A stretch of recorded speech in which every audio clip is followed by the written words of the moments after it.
Cuando termina otro día, les entregamos un resumen de cómo está nuestro mundo y alguien para que nos cuente la verdad sobre un tema de actualidad. Bienvenidos a Cuéntenos la Verdad, un programa hecho a la medida de personas como usted, interesado en vivir actualizado. Conduce Fernando Matú.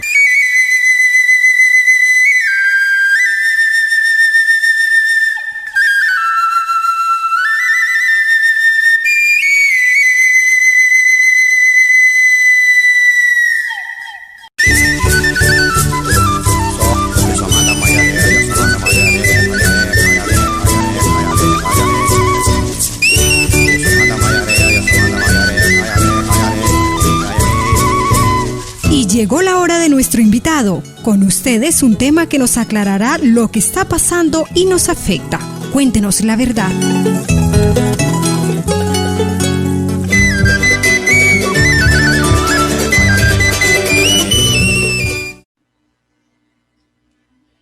Bueno, nos encontramos en la tarde de hoy con el ingeniero John Gabriel Molina, el gerente de la empresa de energía del Putumayo.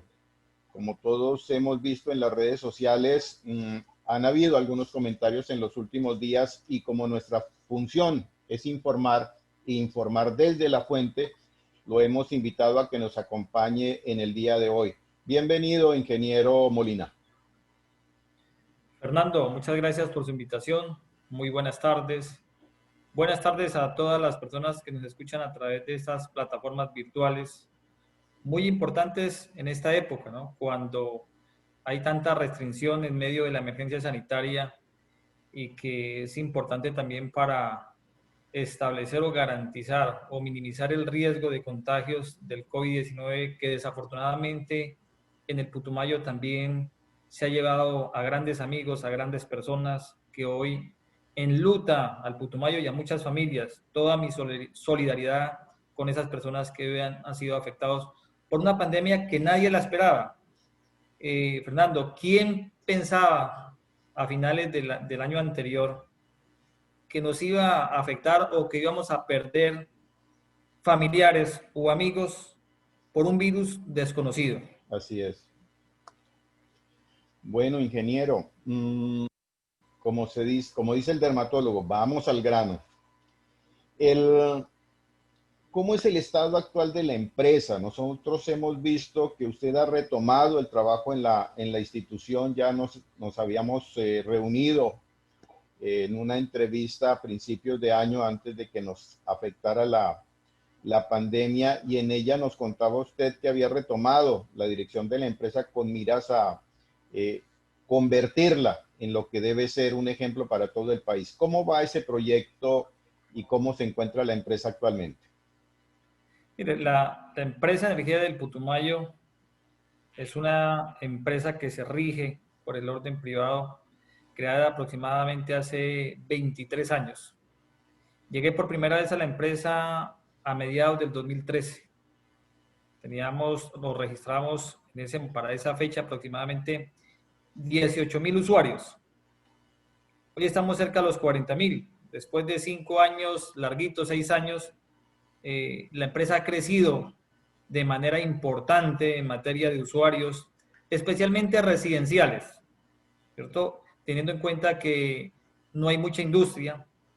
También ha crecido de manera importante en el sector oficial, donde hemos adelantado algunas gestiones importantes de independizar matrículas, sobre todo en establecimientos educativos, para ser más eficientes en los procedimientos que tienen que ver con el proceso de facturación y recaudo. Y bueno, mucho se ha dicho de la empresa, que la empresa tiene dificultades, que la empresa está quebrada, que la empresa ha sido mal manejada, pero bueno, son los gajes del oficio que debemos afrontar, no únicamente uno como gerente, sino todos funcionarios públicos, secretarios, alcaldes, gobernadores. Ese es el medio en que debemos desenvolvernos. Pero aquí lo importante son las cifras, son los resultados. La gente puede criticar, la gente puede hablar, pero lo que es contundente y no se puede negar son las cifras. Claro que sí. La empresa de energía para esa época, Fernando, no contaba ni siquiera con un ingreso digamos, acorde a la empresa. Mirábamos que había un portón allí, como cuando usted ingresa a un potrero, y me excusa la expresión, pero esa era la realidad. Hoy tenemos, no únicamente en infraestructura hemos avanzado, como lo pueden ver, sino hemos cambiado su imagen corporativa, hemos rediseñado su misión y su visión. Hoy tenemos su infraestructura para que el personal de vigilancia esté en unas condiciones adecuadas. Anteriormente tenían que hacer la vigilancia en una caseta con hojas de zinc, a la intemperie prácticamente. Hoy tenemos un call center que está disponible las 24 horas para que los usuarios puedan llamar y informar sobre las fallas que se presentan en nuestro sistema de distribución.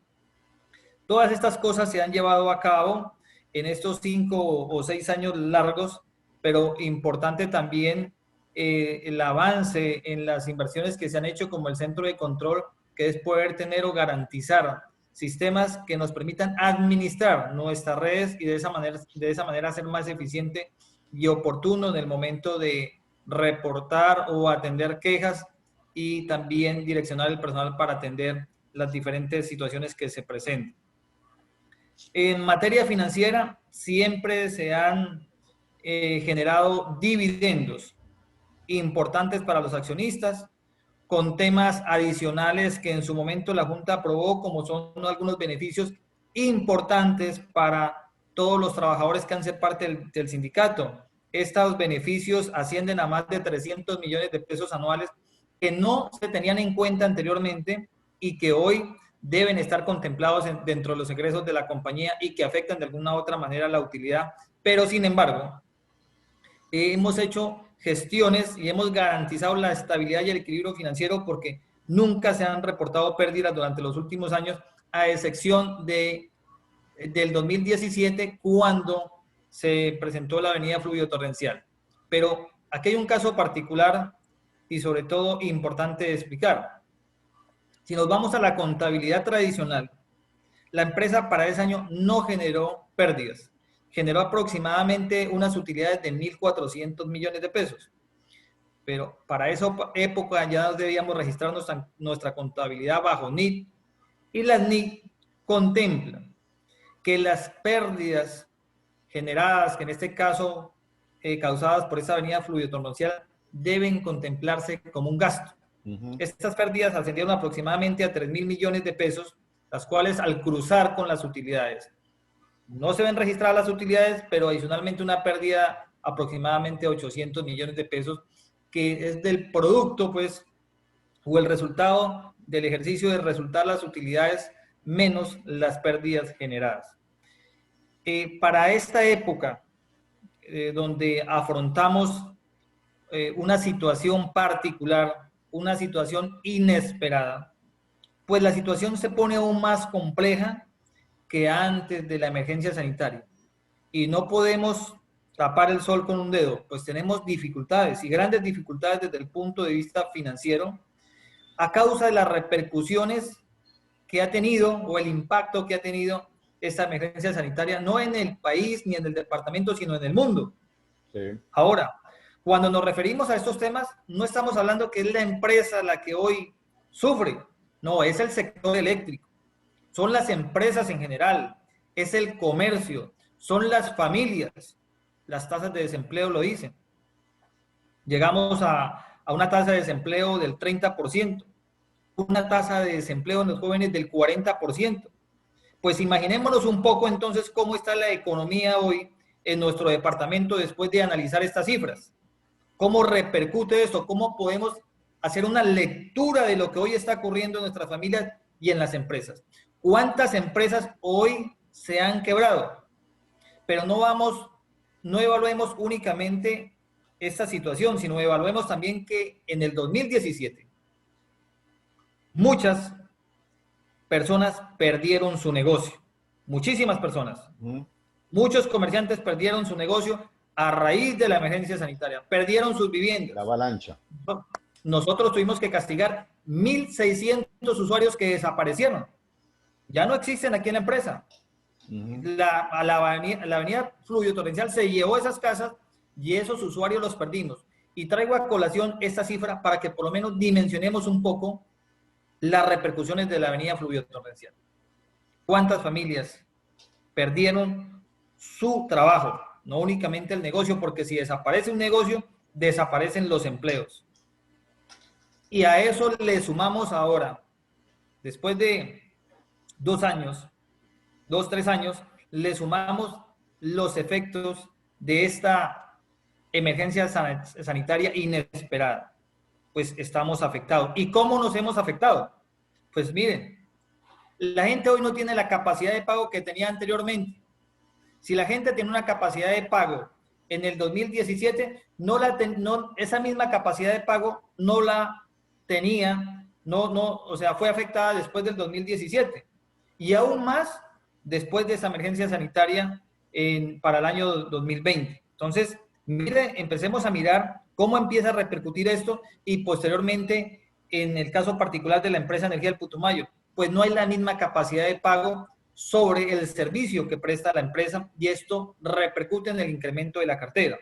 Pero sobre este tema en particular de la emergencia sanitaria, debemos tener en cuenta los alivios en el marco del decreto 517 establecidos por el Gobierno Nacional, que dice que los usuarios de estrato 1, 2, 3 y 4 pueden diferir el pago a 36 meses el estrato 1 y 2 y a 24 meses el estrato 3 y 4. Pero resulta que para la empresa de energía del Putumayo, el 87% de nuestros usuarios son estrato 1 y 2. El 70%, estrato 1, el 17%, estrato 2 y el 3%, estrato 3, estrato 4 no tenemos. Y no estábamos de pronto, teníamos la opción de decir si diferíamos o no, estábamos obligados la ley lo decía, a diferirlo automáticamente, una situación que mucha gente de pronto no entendió o no quiso entender. ¿Y esto qué implica? Que lo que nosotros le facturamos a estos usuarios, que es un promedio de 1.500 millones de pesos mensuales, pues simplemente le decimos, no, nosotros no le vamos a cobrar durante estos 4 meses y le vamos a diferir ese valor a 36 meses, pero adicionalmente usted tiene 2 meses de gracia, 2. Durante 2 meses no podemos cobrar y al tercer mes ya le cobramos esa cuota que de pronto es de 1.000 o de 2.000 pesos. Entonces, allí empezamos a ver un impacto sobre la liquidez de la empresa y un incremento en la cartera. Pero no fue únicamente ese tema en particular. Adicionalmente, nos dice, dentro de las normas que salieron en el marco de la emergencia para el sector eléctrico, que si uno de los componentes del CU, del costo unitario, tiene un incremento del 3%, automáticamente debemos someternos a opción tarifaria. ¿Qué quiere decir esto? Que el CU o el costo del kilovatio no puede aumentar durante la emergencia sanitaria. Si nosotros liquidamos antes de que se declarara el costo del kilovatio de energía a 630 pesos, el siguientemente no puede ser superior. Y lo que establece esta opción tarifaria es que nosotros debemos mantener de manera plana ese valor durante la emergencia sanitaria. No puede subir al usuario. Y si en el momento de calcular nos da que es que el CU fue de 640 pesos, 650 pesos, pues nosotros simplemente aplazamos, digamos, ese valor, solo calculamos el de la opción tarifaria que queda en promedio de 630 y esos pesos que no se le cobran al usuario, pues los podemos cobrar después de proyectar una senda a partir del 2021, a partir del primer trimestre del 2021. Y no inmediatamente, sino una senda aproximadamente a 1 año. Pues mire, Fernando, ingresos de la empresa. Primero viene el alivio que nos genera una cartera de 700 millones de pesos y ahora la opción tarifaria con proyección al mes de diciembre vamos a tener una cartera de 500 millones de pesos por opción tarifaria. Ajá. Son 500 millones de pesos que dejan de ingresar a la empresa para cumplir nuestras obligaciones. Pero ahí no terminan los efectos generados por la emergencia sanitaria que repercuten en el sector eléctrico. Adicionalmente, dice el gobierno que el usuario que pagó oportunamente debemos descontarle el 10% del valor de la factura. Y el valor de la factura se calcula, primero, estableciendo el CU, que es el costo unitario del kilovatio, y lo multiplicamos por el consumo del usuario. Esto quiere decir que el costo unitario del kilovatio tiene unos componentes, que tiene la generación, que tiene la distribución, que tiene las pérdidas, tiene las restricciones, tiene la comercialización. Y sobre esos componentes, que si usted me permite lo podemos mirar un poco. Claro que sí. Miremoslo un poco para poderlo entender.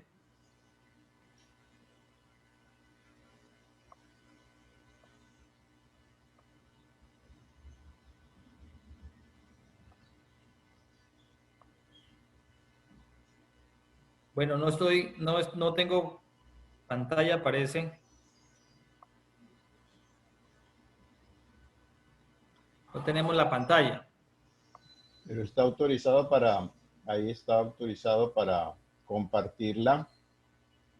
¿No entra? No nos comparte la pantalla. Pero bueno, si quieren mejor continuamos. Ajá. Continuamos de esta manera y les sigo comentando me gustaría, pero bueno, los efectos. Entonces, retomando un poco el tema, recapitulando un poco el tema, son 6 componentes. Y por ejemplo, el G que cuesta 230 pesos, dejémoslo en 200 para entender un poco. Dice, usted está obligado a descontarle el 10% al usuario. ¿Y qué es el G? Es el componente donde está el valor de la compra de la energía. ¿Cuánto cuesta el kilovatio? Nosotros no somos generadores. Nosotros le compramos al generador para venderle al usuario, le trasladamos el costo de compra, le cobramos al usuario y nosotros con ese valor, esa plata que le cobramos al usuario, le pagamos al generador.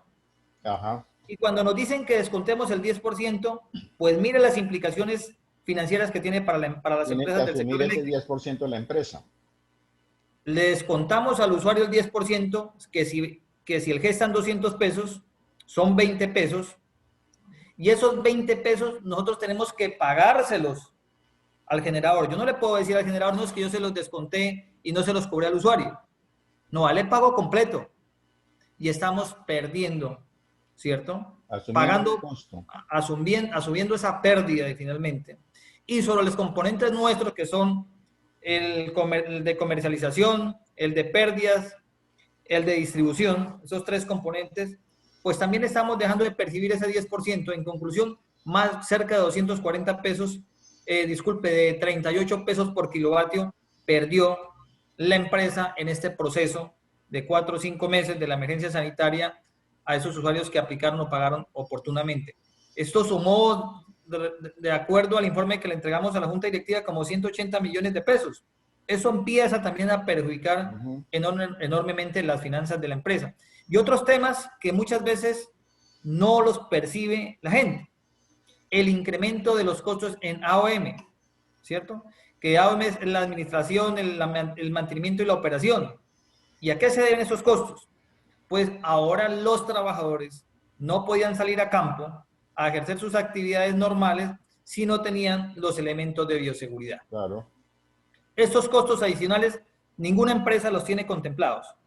Pero adicionalmente, sobre esa cartera generada a través de los alivios financieros, es una cartera que se puede convertir en una cartera de difícil gestión y que posiblemente la empresa pueda perder parte de ella, ¿cierto? ¿Qué garantías tenemos? Ningunas.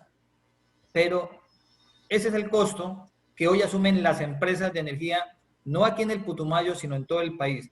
Adicionalmente, que la situación social que genera esta emergencia sanitaria con el tema del desempleo, las necesidades que se incrementan, la pobreza, ¿cierto?, que ha incrementado en el país, obliga a que ejerzan una actividad incorrecta como es, digamos, las conexiones fraudulentas de los usuarios, incrementando en el país y en nuestra empresa el 2%.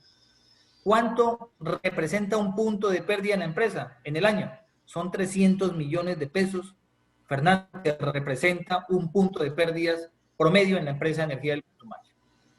Pero adicionalmente, no siendo más, asumado a esto, se inventan la contribución adicional, ¿cierto? Un fondo para fortalecer, no voy a decir de pronto aquí nombres para evitar problemas a futuro, donde tenemos que pagar 340 millones de pesos adicionales de impuestos a ese fondo adicional.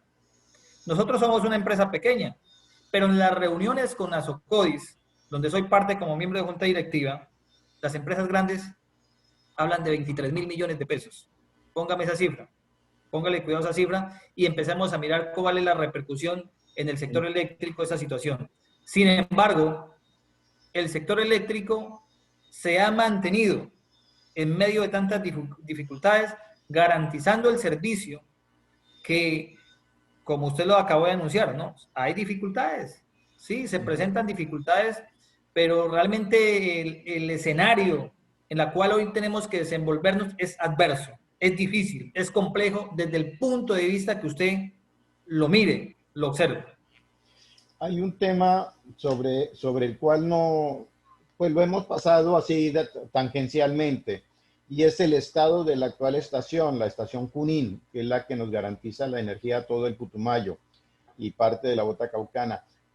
¿Cómo está la subestación? Sabemos que esa fue destruida en la avalancha, que con un esfuerzo impresionante de la empresa y todos sus aliados se logró recuperar y que apenas está como entrando en su estado óptimo.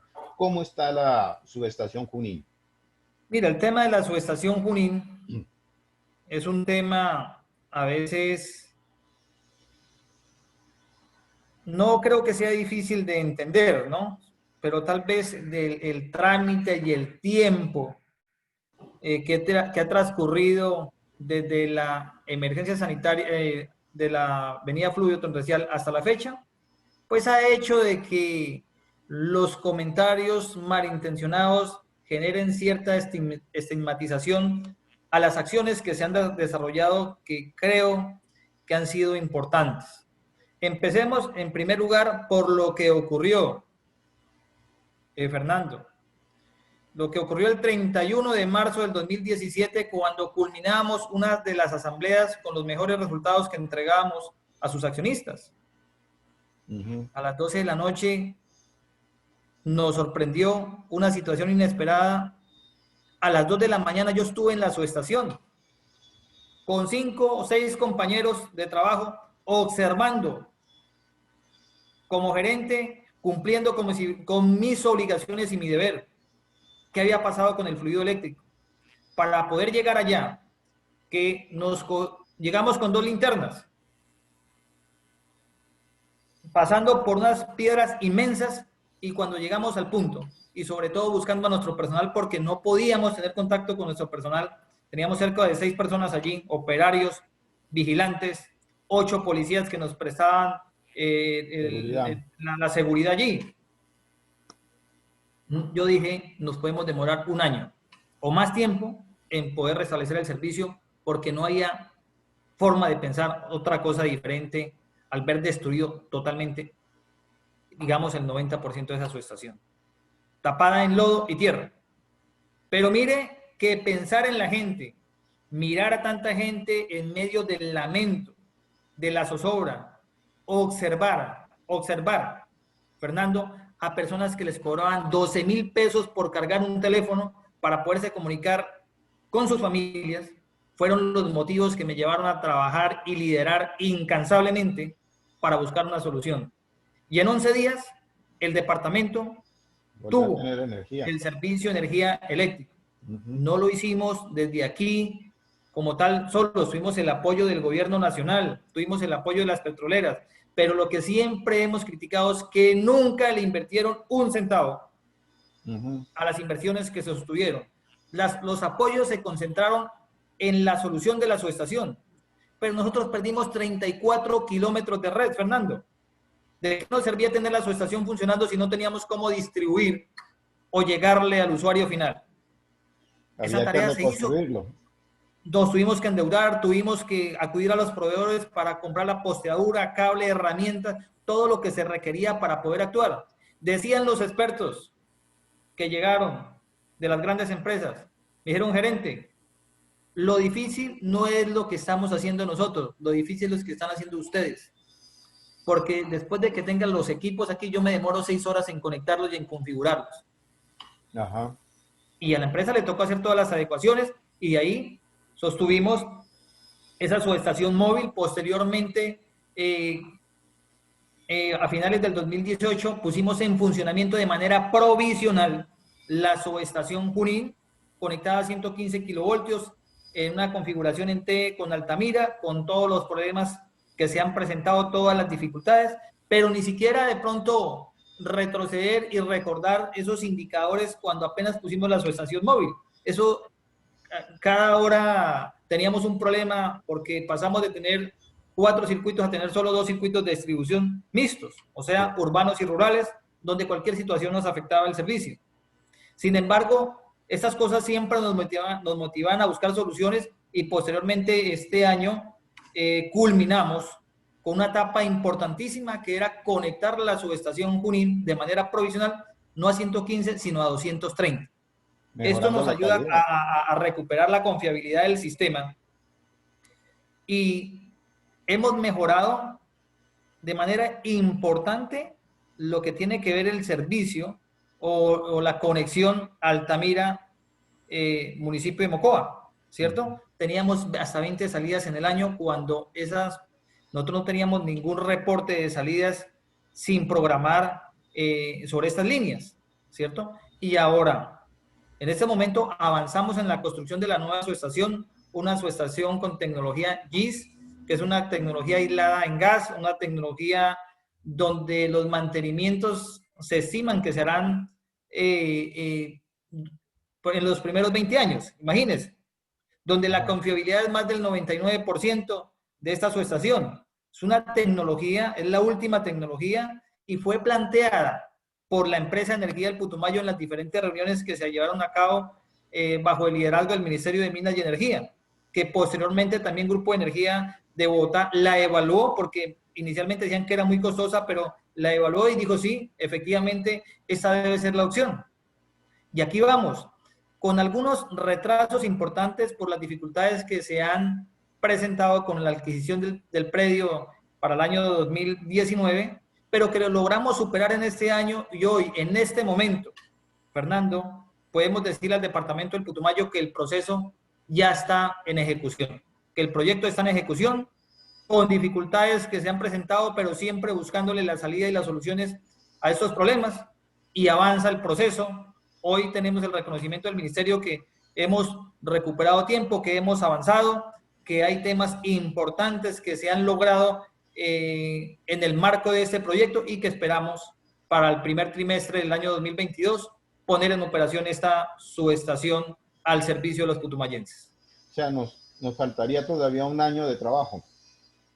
Un año y un poco más, ¿no? Un año, 3 meses, posiblemente ese tema de la pandemia que nos ha retrasado algunos temas, influya durante el tiempo de ejecución del proyecto, pero aquí lo importante es que el proyecto va avanzando y vamos ejecutando actividades importantes para poder culminar o cumplir con el propósito que nos hemos propuesto como empresa Energía del Putumayo. Bueno, sin embargo, usted lo manifestaba hace un rato, han habido dificultades, hay apagones de vez en cuando, hay fluctuaciones en el suministro de la energía.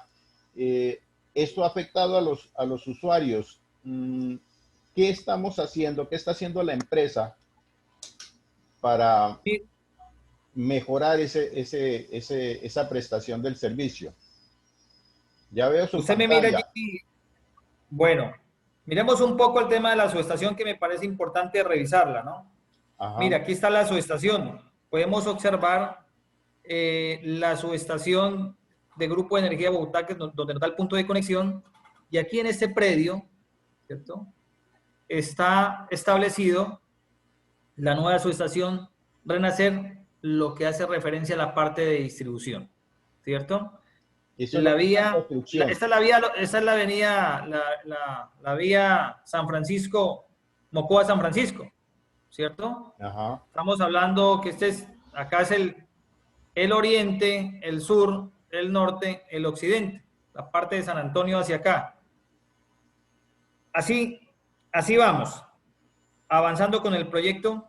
Tenemos aquí la subestación Junín, tenemos donde se está construyendo la nueva subestación, para que nos ubiquemos un poco las personas que nos observan, y que es un proyecto realmente de una magnitud enorme, desde el punto de vista tecnológico, pero también el presupuesto o el valor del proyecto, y nosotros somos una empresa relativamente pequeña, pero hemos buscado los mecanismos y las soluciones para poder sacarlo adelante. Pero referente al tema que usted me menciona, a mí me gusta hablar con cifras, Fernando. Ajá. Y a mí no me gusta ocultarle a la gente o hacer de la vista gorda ante los problemas que se han presentado con la prestación del servicio. Aquí tenemos los indicadores. Y mire los indicadores para el mes de abril. La parte azul nos indica Mocoa. Villagarzón, la parte naranja. Puerto Guzmán y Piamonte, la parte verde. Y la que tiene aquí la azul oscura, que solo tiene, es Orito. Orito era un municipio donde anteriormente, cuando llegué, tenía los peores indicadores. Eran las gráficas, digamos, estaban, digamos, con mayores dificultades que las que hoy miramos con las de color verde. Hicimos un trabajo interesante allí. También las inversiones del Bajo Putumayo han hecho de que hoy sea el municipio con más estable y con mejores indicadores de los que atiende la empresa Energía del Putumayo. Y miramos los problemas. Mire Puerto Guzmán, ¿sí? ¿Cómo ha transcurrido? Hemos tenido grandes... Mire Mocoa también, que aquí también con dificultades se sube, baja, se sube. Y finalmente, Villagarzón por aquí. O sea, Guzmán es el municipio que hoy tiene mayores dificultades, después Villagarzón y por último Mocoa. Pues nosotros nos basamos con una información muy importante donde la establecemos aquí. Aquí sabemos, tenemos 14 circuitos, los podemos observar aquí, desde el CP12 hasta el CP46, circuito por circuito, que nos permite a nosotros saber qué es lo que ha pasado en términos de tiempo, en términos de frecuencia, pero también determinamos el tipo de falla que me afecta nuestro sistema de distribución, y podemos ver que en enero, un ejemplo, tuvimos 6 fallas por terceros, fallas por animales en las redes 11, aperturas por emergencia 5, fallas por vegetación 55, fallas por causa desconocida 83, un total de 234 fallas para el mes de enero. Y en el mes de agosto 186, septiembre 196, 200 en el mes de octubre. O sea, ahí hemos estado realmente perjudicados. ¿Por qué? Mire que hay muchas cosas que se desconocen en este caso. Y por eso voy a tratar de mirar otra gráfica que me parece importantísima, y es mirar cuál es el estado de nuestros circuitos. Aquí están nuestros circuitos. Nosotros tenemos georreferenciados nuestros circuitos, que nos permite tener mayor información. Sabemos de qué municipios son, cuántos usuarios atiende, cuál es la demanda que atiende cada circuito, su potencia, su longitud, y solo en redes de baja tensión tenemos 735 kilómetros y un tanto de baja tensión para 1500, 1600 kilómetros de red, que son los que nosotros debemos atender. Su distribución. Entonces, ¿qué implicaciones tenemos en ese caso? El 60%, Fernando, de nuestros circuitos son rurales. Y al ser rurales, son afectados por la vegetación. Tiene mayor riesgo. Pero dice por allá un crítico, pero entonces, ¿qué hacen con los despejes? Sí, nosotros hacemos despejes sobre nuestros circuitos para poder optimizar o garantizar unos mejores indicadores de calidad. Pero al tener el 60% de nuestros circuitos en zonas rurales, pues aumenta el riesgo de que nuestras redes sean afectadas por la vegetación, a pesar de que se hagan los despejes y se mantengan los corredores en las condiciones perfectas. Pero resulta que lo único que tenemos autorizado por la autoridad ambiental es 7 metros a cada margen de la línea. Y cuando hay árboles gigantes, grandes, que están por fuera de ese margen, y cuando hay fuertes lluvias, hay desprendimientos y caen sobre los circuitos, donde nos genera estas salidas de emergencia y que no se pueden corregir de manera inmediata, porque yo no puedo poner a operar o a trabajar un liniero bajo la lluvia y menos de noche. Pongo en riesgo la vida de uno de estos trabajadores. Y adicionalmente, pues de que no es fácil llegar cuando hablamos de Puerto Guzmán, de Piamonte, algunos sectores de Villagarzón y algunos sectores del municipio de Orito. Pero hay otros temas que miramos que nos perjudican. Miremos el tiempo. Mire que aquí habíamos hecho un trabajo importante cuando hablamos de las condiciones del tiempo en la zona de influencia. Dice, las precipitaciones en Colombia oscilan entre 1.500 y 2.500 mililitros de agua, estamos hablando. Y la zona de influencia, donde está la empresa, como usted puede ver, que es esta parte, y esta de aquí, está entre 3.000 y 5.000. De alguna manera, algo similar al Chocó, donde es la zona más lluviosa del país. Pero cuando miramos también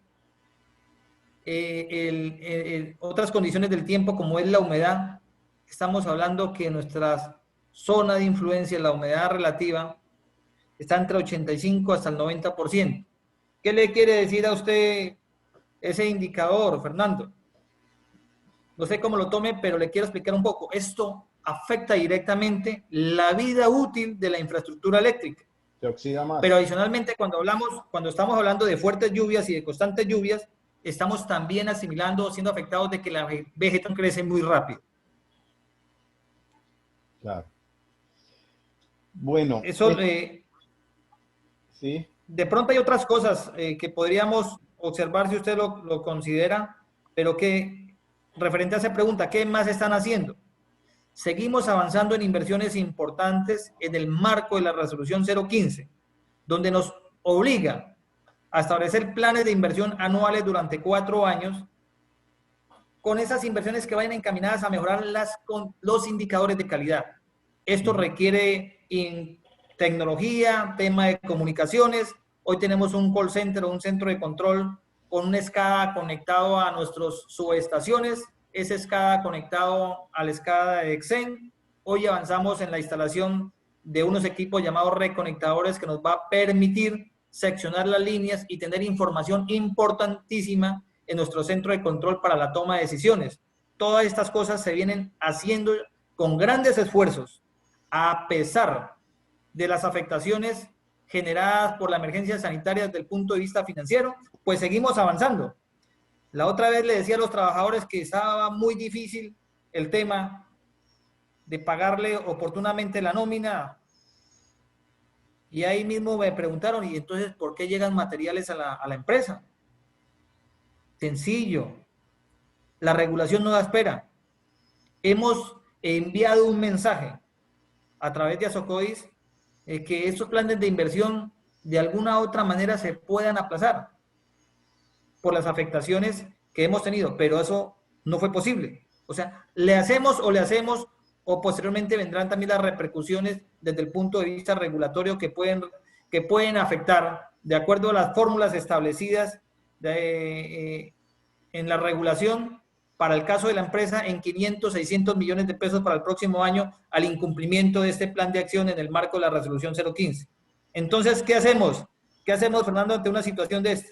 Afortunadamente, hemos hecho las gestiones necesarias para hoy tener nuestra nómina al día y no le hemos fallado todavía el primer mes a nuestros trabajadores durante este año, a pesar de la situación difícil que afrontamos. Bueno, hay un tema que estos cortes de energía, estas bajones de energía ha afectado a algunos usuarios de manera puntual, a 2, 3, 5, 10 usuarios que dicen que se les han quemado los electrodomésticos. ¿Eso es posible que pase? Claro que sí.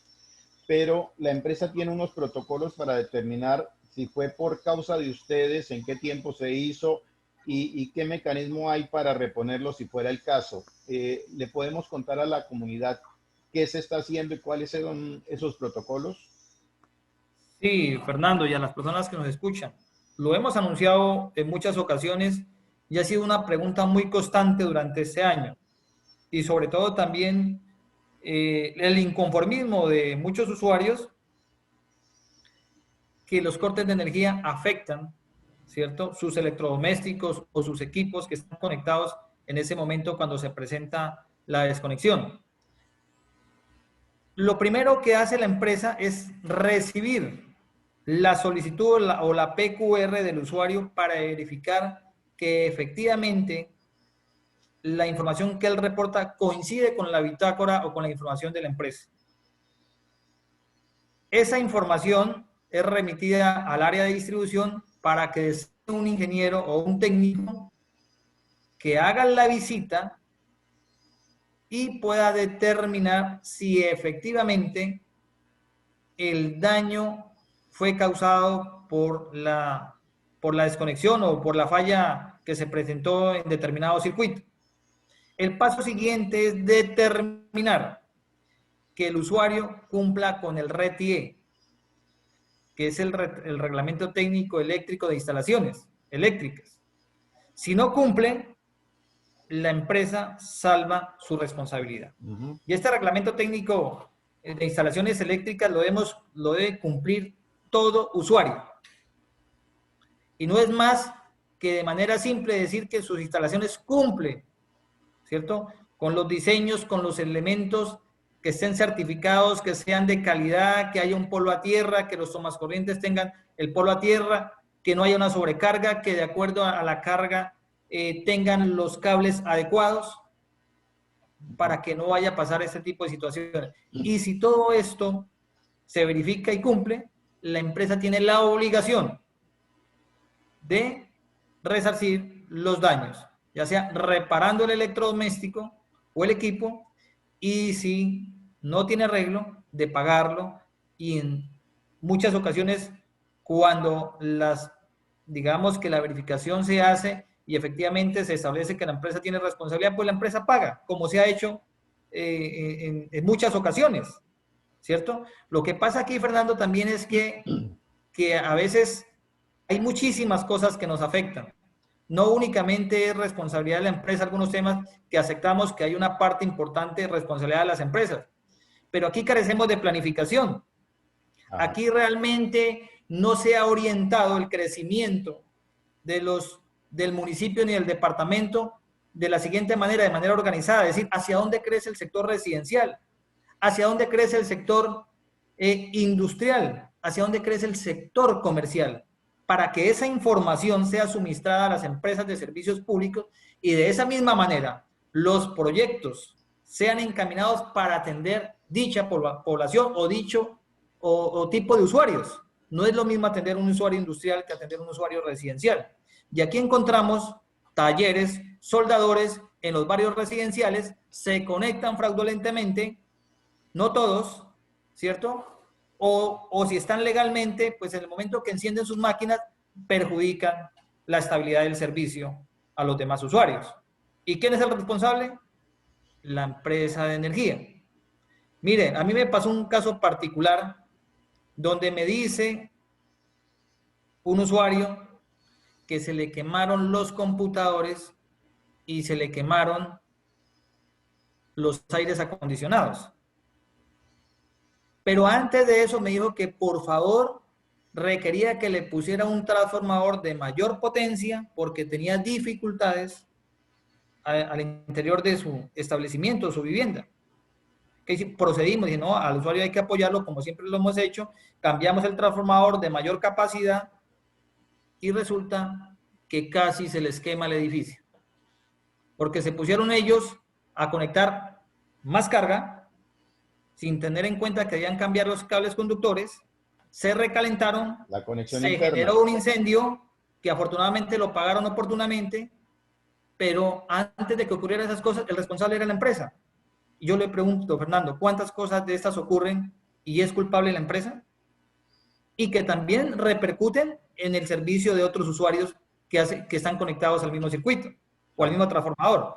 Entonces, miren, a veces recibimos injustamente muchas críticas que no nos corresponden, pero bueno, es nuestra tarea y hacemos nuestro mejor trabajo para poder brindar un servicio que hoy sabemos que tenemos dificultades, pero que esperamos y estamos trabajando para que ojalá en este mes de diciembre y a partir de lo que sigue con las inversiones y dándole cumplimiento a este plan de acción en el marco de la resolución 015 de la CREC, pues estas cosas puedan mejorar. Pero con seguridad las cosas van a mejorar sustancialmente. Es el día que pongamos en operación la subestación Renacer, que es una subestación versátil donde no vamos a tener que suspender el servicio en ningún momento para poder hacer los mantenimientos que hoy se programan. Eso es una muy buena noticia para el departamento, Fernando.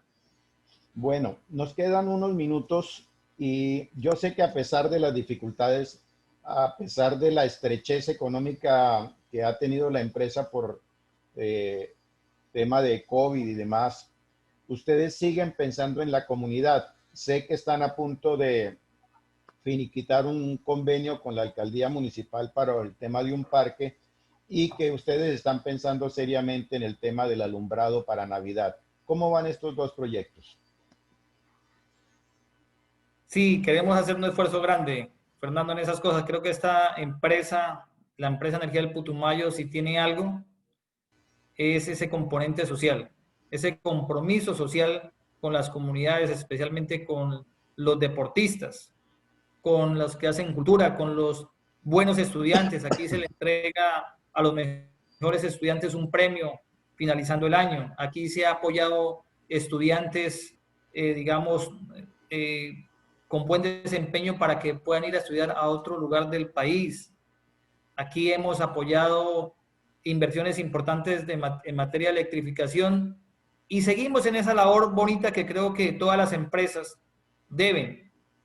deberían tener contemplada en sus planes de trabajo, en sus planes estratégicos, de brindar ese componente importante, de invertir en la sociedad para que muchos niños y jóvenes tengan la oportunidad para el día de mañana sean grandes seres humanos al servicio de nuestro departamento. Esa parte se nos olvida, Fernando, se nos olvida de que nosotros o la sociedad es producto de lo que nosotros queremos hacer con ella.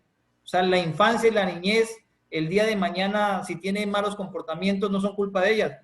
Nosotros que hoy tenemos la responsabilidad, nos ha faltado compromiso para poder contribuir y unirnos con el establecimiento público para hacer esos esfuerzos que el día de mañana nos garanticen una mejor sociedad. Y por eso desde aquí hacemos los esfuerzos que están a nuestros alcances para poder contribuir como es el parque, que queremos con el señor alcalde formalizar para poder hacer las inversiones, hacer las mejoras y sea un espacio lúdico donde puedan la gente, los niños, las personas gozar de este espacio que hoy está un poco abandonado. No podemos hacer inversiones porque legalmente no lo podemos hacer, pero avanzamos en ese proceso. Pero en este momento contamos con una red Wi-Fi para que quien quiera conectarse por aquí lo pueda hacer de manera gratuita.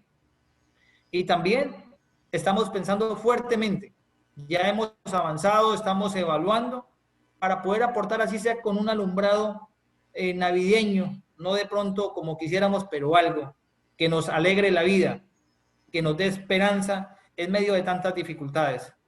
Que sus familias cuando pasen con sus hijos por algún punto de la ciudad puedan tener, digamos, esa sensación tan bonita que es cuando llega la Navidad, donde es una época de unidad, es una época familiar, es la época de los niños, y que no perdamos este ambiente, que la emergencia sanitaria, que las dificultades no nos cohíba de disfrutar de un mes tan bonito como es el mes de diciembre, de la Navidad, de la unidad familiar. Entonces vamos a hacer los esfuerzos y espero en la próxima semana ya confirmarle efectivamente qué podemos hacer, pero decirle, Fernando, y a la gente que nos escucha que estamos haciendo todo lo posible para que Mocoa por lo menos tenga.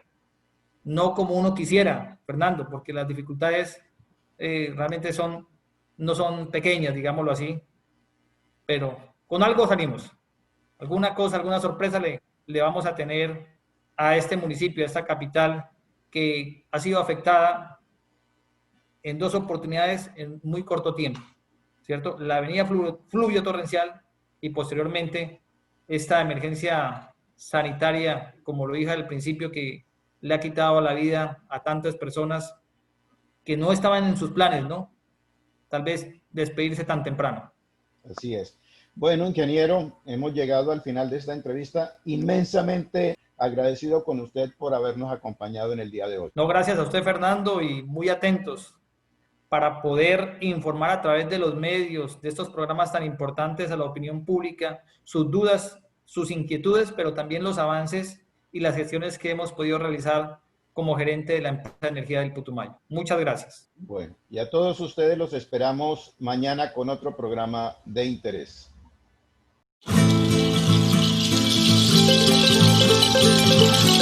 Les agradecemos que nos hayan permitido ingresar a sus casas. Esperamos contar con ustedes en nuestra próxima emisión. Pasen un resto de noche acogedor y en paz con todos y con todo.